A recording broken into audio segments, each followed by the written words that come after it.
Okay, let's unpack this. When we talk about infrastructure, our minds usually go straight to the visible things, bridges, roads, maybe fiber optics running under our feet. But the silent, essential foundation that keeps the modern economy running is the public utility. Right. And today, we are diving deep into a company whose entire lifespan, its entire corporate history, is essentially a compressed, high-stakes textbook on American infrastructure, regulatory policy, and strategic adaptation. We're talking about Alliant Energy Corporation.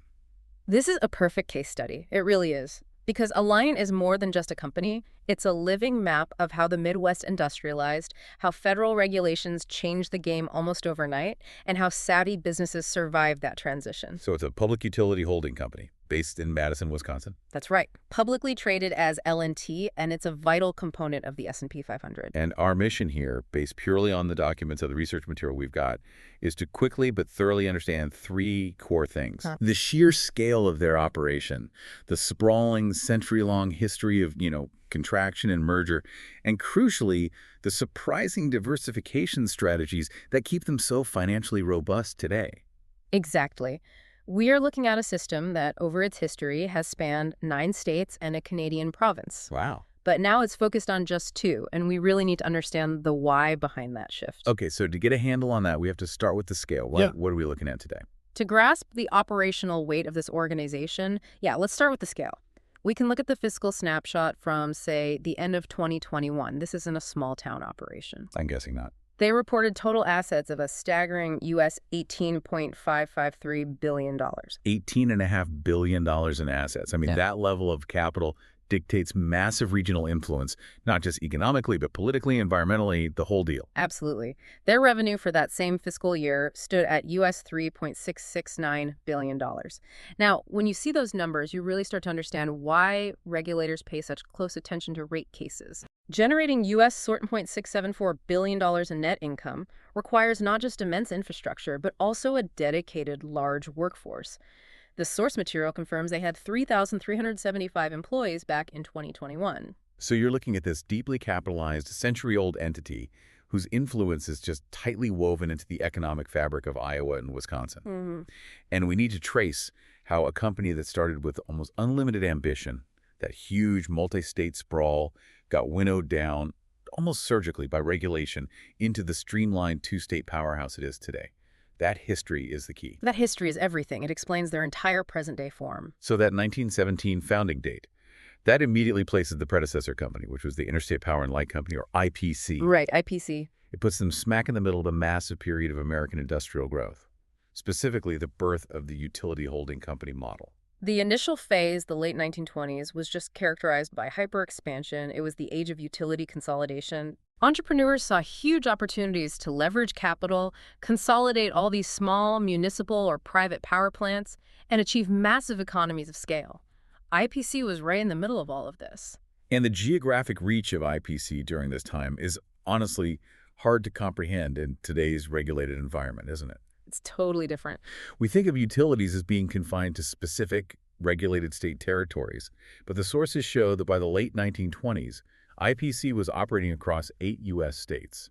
That's the crucial detail that defines the era. We're talking operations that spanned Iowa, Wisconsin, Minnesota, North and South Dakota, Nebraska, and Oklahoma. They're all over the place. They were trying to create an interconnected supergrid, basically leveraging the fact that regulation was often localized or, non-existent in certain areas.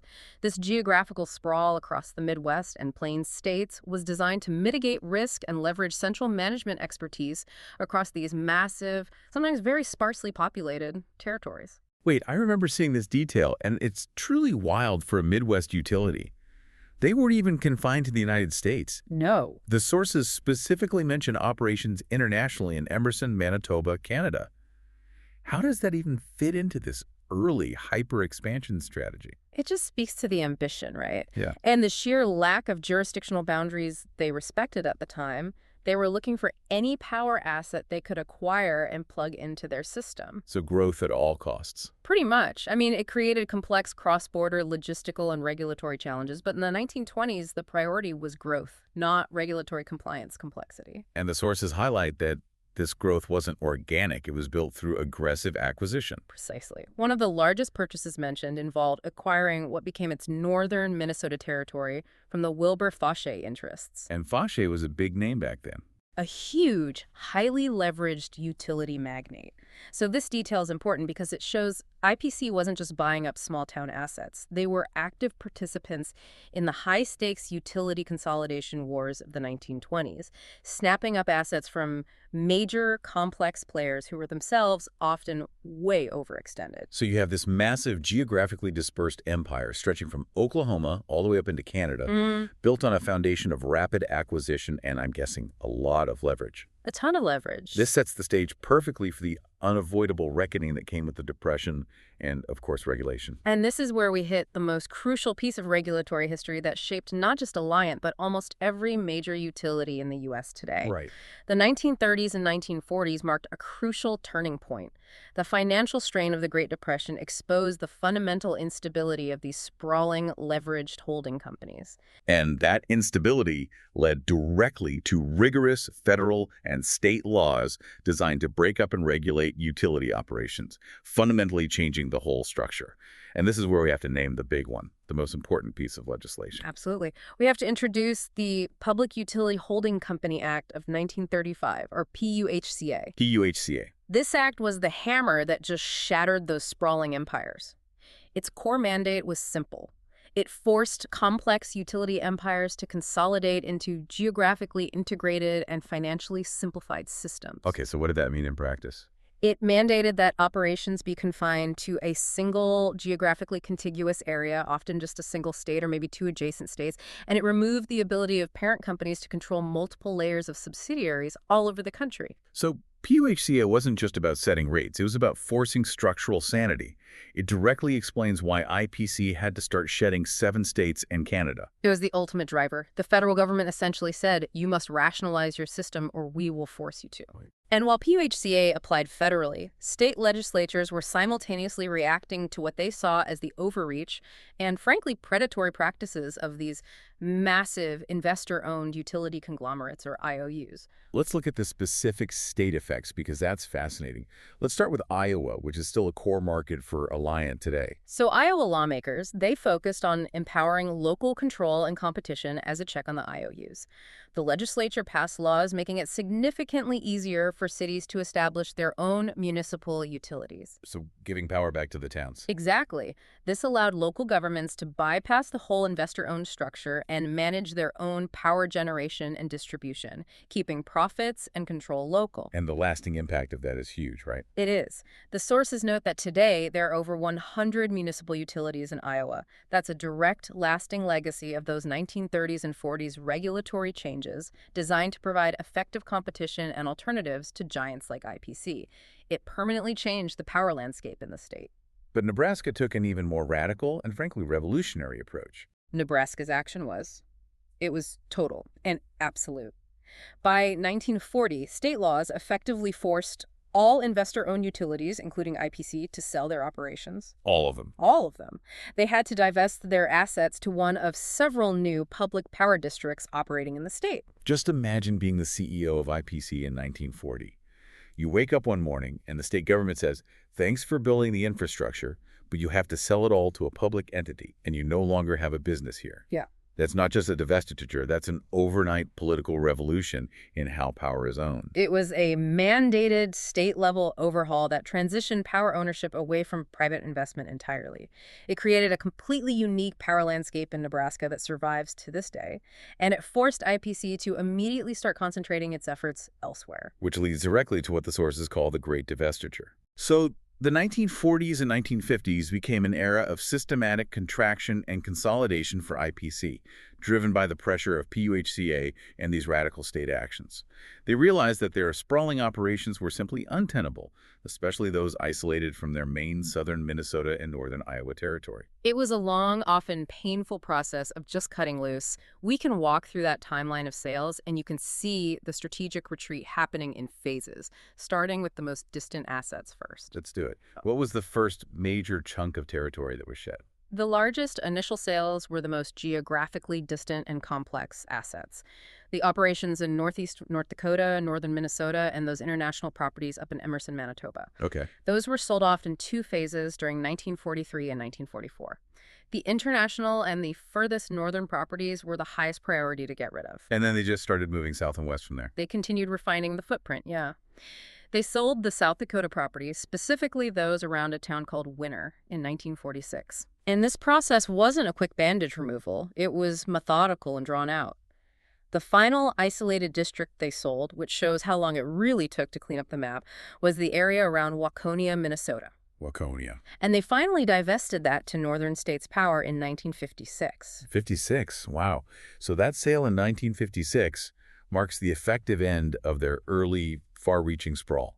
Yes. And it confirms the shift to a highly concentrated business model. But while they were shedding debt and complexity, the sources show they were also simultaneously building their future structure by acquiring adjacent systems that were much more practical for interconnection. That's the key analytical point right there. They were engaging in contraction and strategic density at the same time. So shrinking and growing. Exactly. They sold the scattered assets, but acquired adjacent systems that were, as the source says, more easily interconnected, systems that fit that new PUHCA mandate. This included the Eastern Iowa Power System and the Iowa and Minnesota properties of the Central States Power and Light Corporation. They were exchanging geographic breadth for operational density and efficiency within a defined region. And this refinement ultimately led to the two core entities that define Alliant today.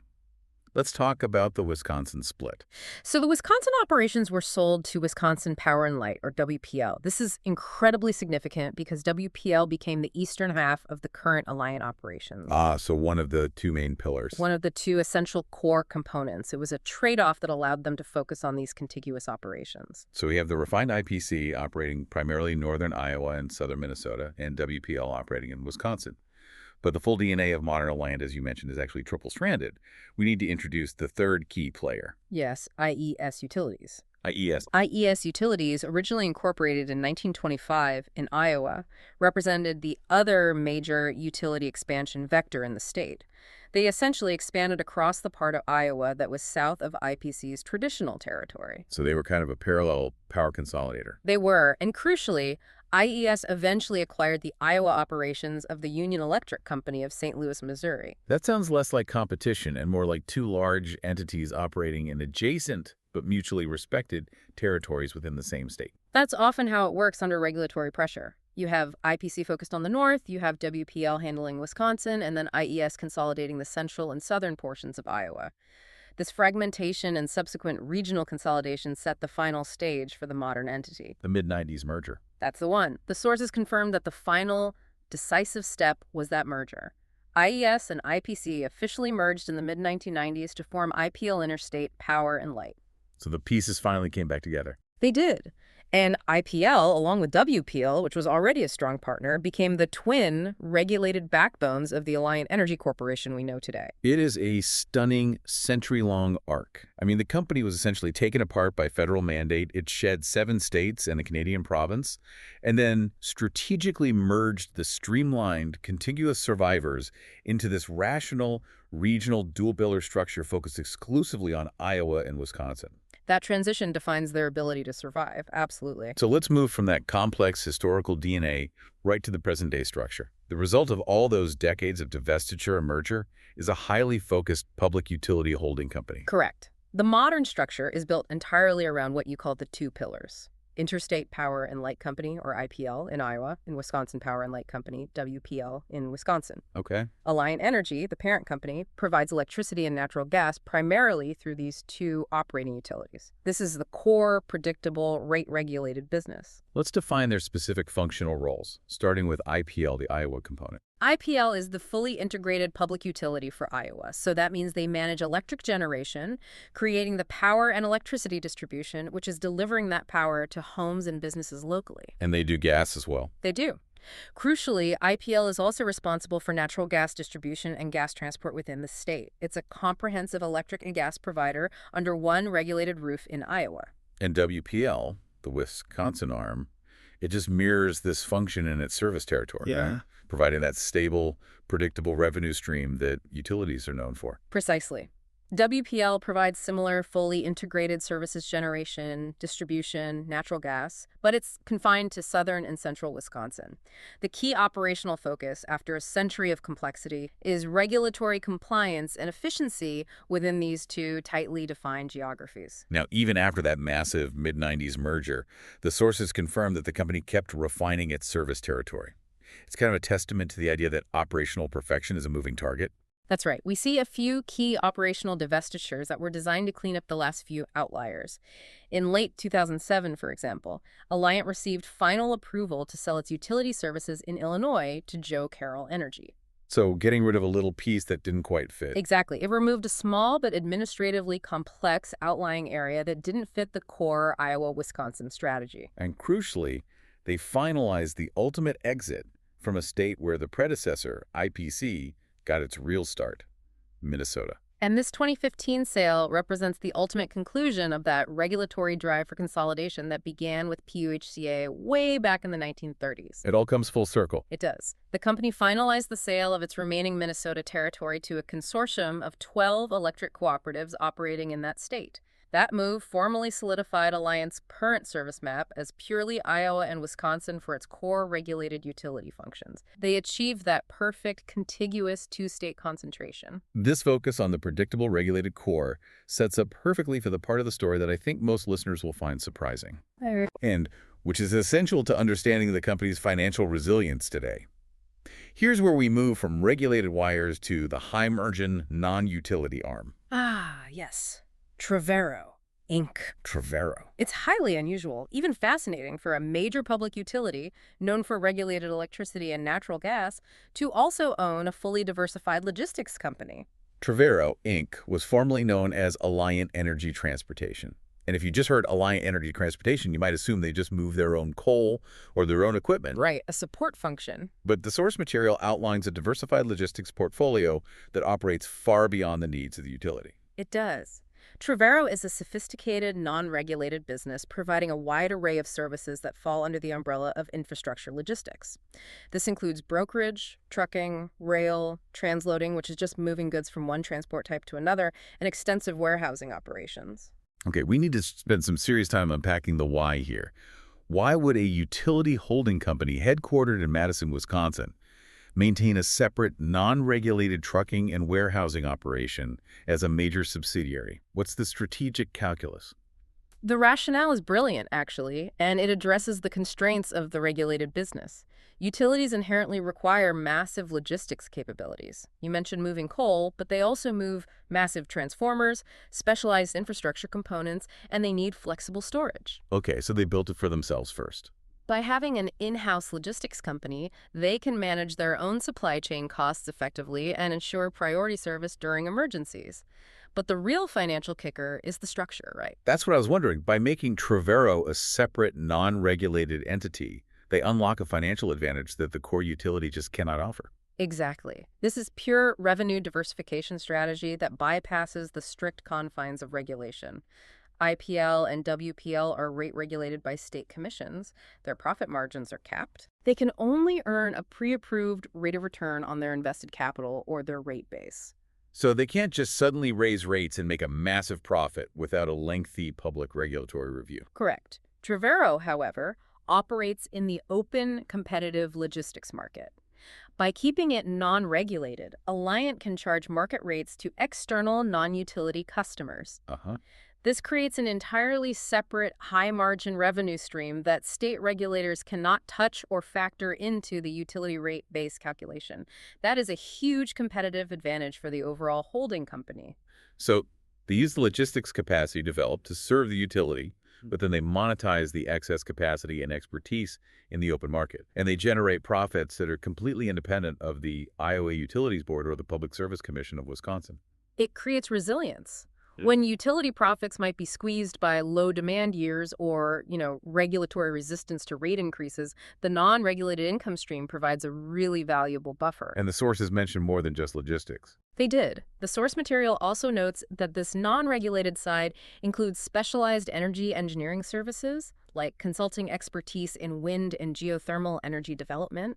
So they're essentially monetizing the specific technical knowledge they've acquired through their massive utility operations. It paints a picture of a company with two very distinct operational profiles. One is heavily regulated, predictable, focused on maintaining service within two states. The safe bet. And the other is entrepreneurial, logistics-driven, and focused on maximizing market opportunities and supply chain management across a wider geographic area. Okay. The blend of the two is key to their modern financial health. It's the secret sauce. Let's shift our focus now to the hardware. I mean, what kind of power is Alliant actually generating? The history of American utilities often mirrors the major technological shifts in power generation, and Alliant's portfolio shows massive, intentional, and contrasting shifts, particularly when we look at the nuclear chapter.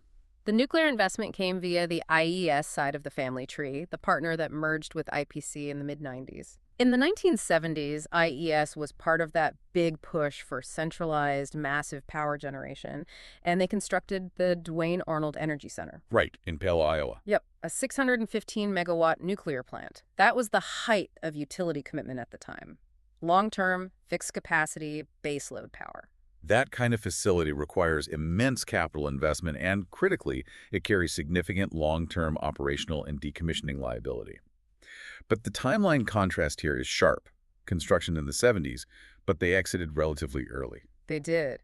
While IES invested heavily in the 70s, by the early 2000s, Alliant was actively divesting.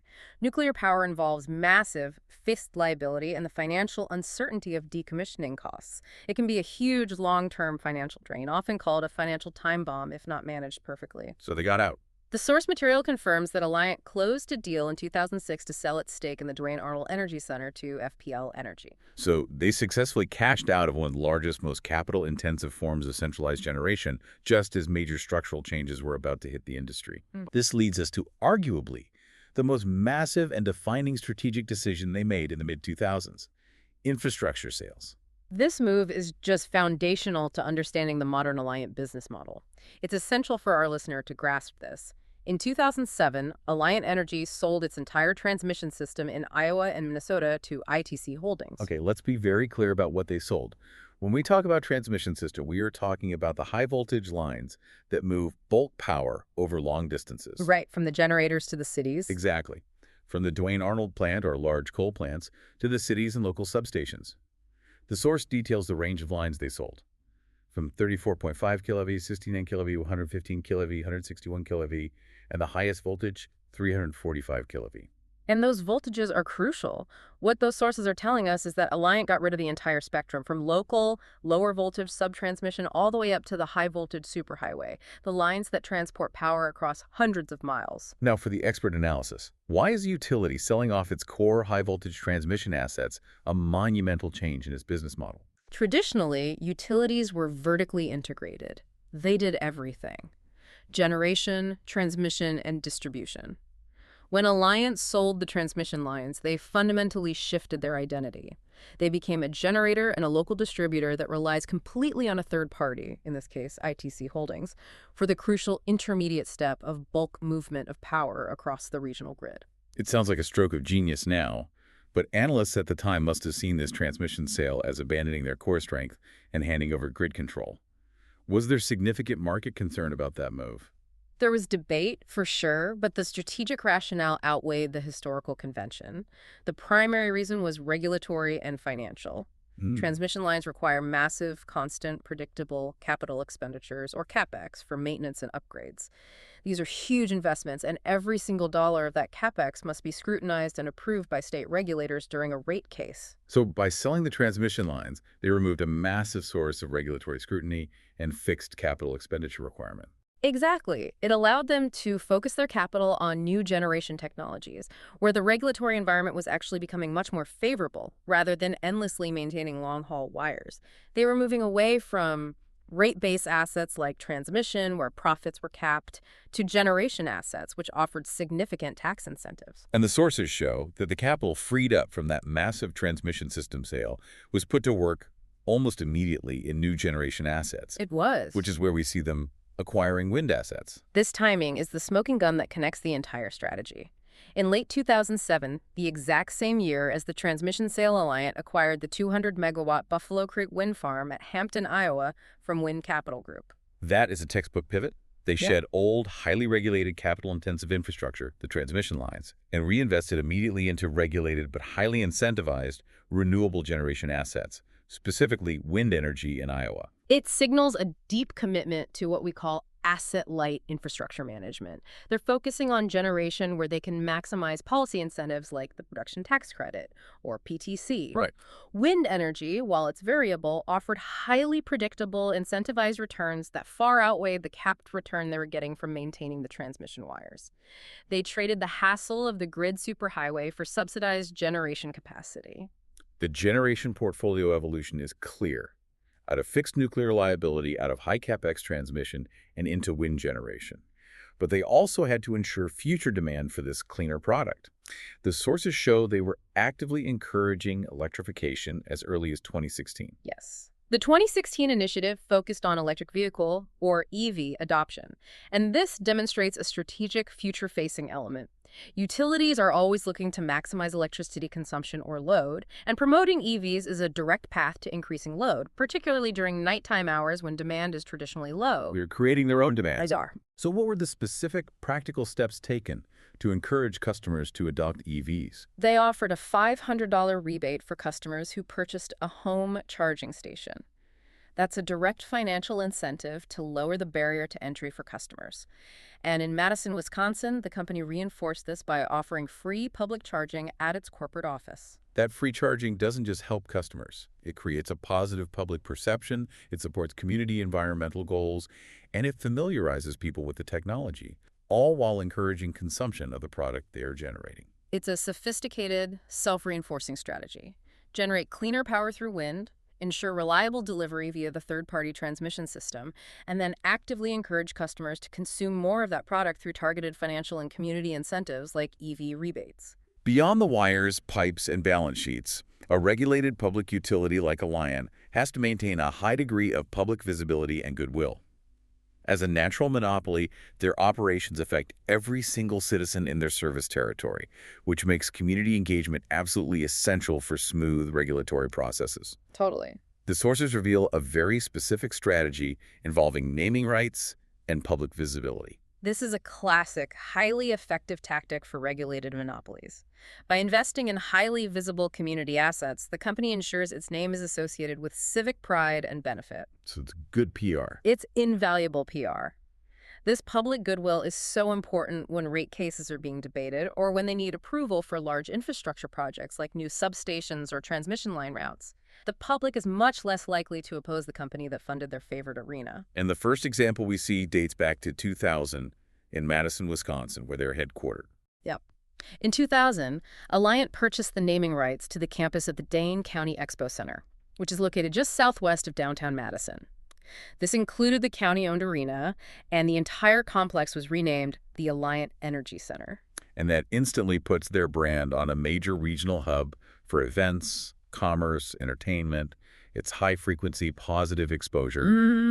And they repeated this strategy 2 decades later in Iowa, which is the other half of their core operational footprint, showing this isn't a one-off move, but a sustained dual-state strategy. Exactly. In October 2020, the city of Cedar Rapids, Iowa, which is serviced by Alliant, announced a 12-year naming rights agreement. The downtown convention center complex was renamed the Alliant Energy Powerhouse.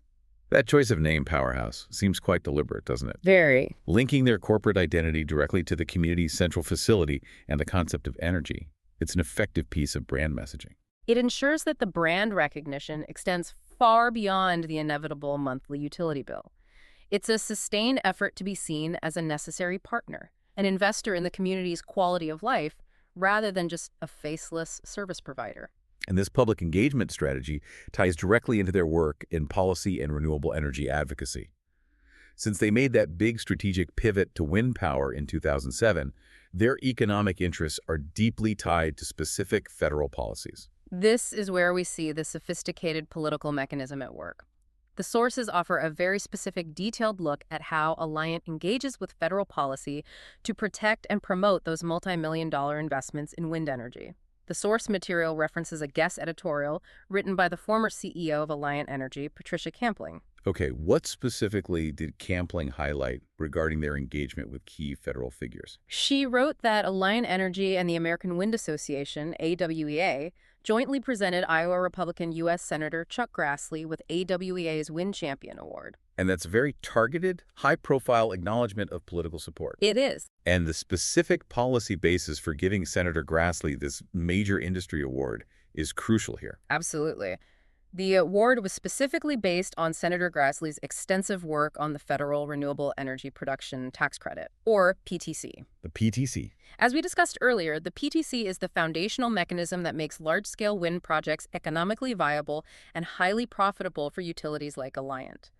Campling's editorial notes that due to this work, Senator Grassley is often referred to as the father of American wind energy. This detail provides invaluable insight into how infrastructure companies operate politically. They don't simply rely on the regulated market. They actively partner with advocacy groups and honor key legislators, regardless of party affiliation, who facilitate policies that make their multi-billion-dollar strategic investments profitable. Yes. It confirms that the shift to wind power wasn't just a technical or environmental decision, but a clear political and financial calculation supported by targeted advocacy. It connects their past strategic divestitures, like selling the transmission lines to free up capital to their current investment choices in wind, and it shows the legislative foundation that underpins those financial bets. For a utility, managing the political and regulatory landscape is just as important, if not more so, than managing the physical infrastructure. It's the full life cycle of a massive strategic asset. So the story of Alliant is really the story of how to survive and thrive under immense regulatory pressure by trading regulated complexity for diversified, policy-supported specialization. That's a great way to put it. So what does this all mean? For the listener trying to grasp the complex nature of a modern American utility, Alliant Energy provides a perfect case study in evolution, resilience, and, well, strategic contradiction. We've covered a massive amount of ground here, moving across a century of history in the Midwest. Let's synthesize the 3 key takeaways that really define their transformation. Okay, let's do it. First, we have the complex DNA of the company, which is the result of that massive regulatory shakeup in the mid-20th century, the imposition of PUHCA. Right, the Public Utility Holding Company Act. It forced the predecessor companies to rationalize their business, moving from a 9-state sprawl plus a Canadian province to the tightly streamlined, contiguous core we see today. Second, the clear operational focus today is exclusively on the 2 core regulated utilities, IPL in Iowa and WPL in Wisconsin. They provide the stable, rate-regulated foundation of the corporation. This stability is the bedrock from which they make their riskier moves. And third, the massive strategic transformation of the mid-2000s. This involves simultaneously shedding massive fixed liability assets, the nuclear stake, and crucially, all high-voltage transmission lines, The whole system. while actively diversifying in 2 very distinct directions. Non-regulated logistics through Trevero and future-facing regulated assets like wind generation and EV infrastructure that benefit directly from targeted political policy, like the production tax credit. And if we connect this to the bigger picture, it reveals a fundamental change in how we should perceive a modern utility holding company. Understanding an entity like Alliant requires looking past its traditional function as just a regulated power producer. Right.